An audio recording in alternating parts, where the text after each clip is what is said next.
मची उथल पुथल और सत्ता परिवर्तन के बाद अंतरिम सरकार का गठन हो गया है, लेकिन बांग्लादेश की विपक्षी पार्टियां अब चुनाव कराने की मांग कर रही हैं, क्योंकि अभी जो सरकार है वो अंतरिम सरकार है, वो राजनीतिक सरकार नहीं है। बांग्लादेश की सबसे बड़ी विपक्षी पार्टी बांग्लादेशी नेशनलिस्ट पार्टी के लीडर डॉक्टर मोइन खान इस वक्त हमारे साथ हैं, जो इस बारे में हमसे बात करेंगे और बांग्लादेश की बाकी सारी राजनीतिक खबरों के बारे में। Sir, welcome to Dainik Bhaskar. First of all I would ask you, इस वक्त बांग्लादेश में राजनीतिक हालात क्या हैं?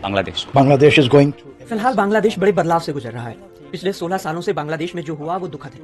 एक सरकार थी जो लोकतांत्रिक होने का दावा करती थी, लेकिन उनका रवैया मिलिट्री शासन से भी बदतर था। छात्रों ने जो आंदोलन चलाया है, बांग्लादेश के इतिहास में ऐसा कभी देखने को नहीं मिला। सैकड़ों छात्रों की हत्या की गई, स्कूल जाने वाले बच्चों को मारा गया, हजारों लोग घायल हुए। बांग्लादेश में इसके बाद ये बदलाव हुआ है। Transition is taking place right now. There is a doctor Yunus के नेतृत्व में अंतरिम सरकार बनी है।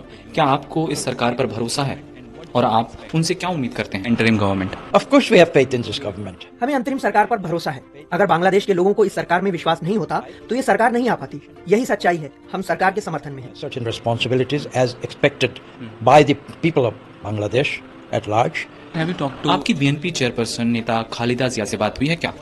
वो मौजूदा हालात पर क्या सोचती हैं? She is at the hospital, as you know. वो इस वक्त हॉस्पिटल में हैं। उनके खिलाफ कई सारे केस दायर किए गए थे। अब सारे केस हटाए गए हैं। उनका इलाज चल रहा है। उन्होंने हॉस्पिटल से लोगों से अपील की है कि शांति बनाए रखें। ये देश के लिए बहुत गंभीर समय है। Stage of the nation. Sheikh Hasina देश छोड़कर चली गईं। उन्होंने भारत में पनाह ली है। आपका भारत सरकार को क्या मैसेज है? Government. I'm too little a person. मैं इसके बारे में कह नहीं सकता।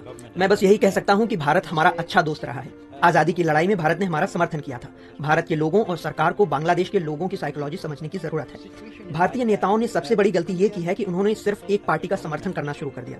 अगर आप सिर्फ एक सरकार या पार्टी से संबंध बनाएंगे तो सरकार गिरने के साथ दोस्ती भी खत्म हो जाएगी। भारत ने यही सबसे बड़ी गलती की। I think that is the blunder that has been committed by India.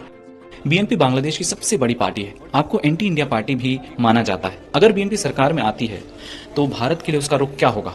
This is an absolute. ये बिल्कुल गलत धारणा है कि बीएनपी एंटी इंडिया पार्टी है। 1991 में बीएनपी सत्ता में आई थी। तब बेगम खालिदा जिया प्रधानमंत्री बनी थी। उन्होंने पहला दौरा भारत का ही किया था और दोस्ती का हाथ बढ़ाया था।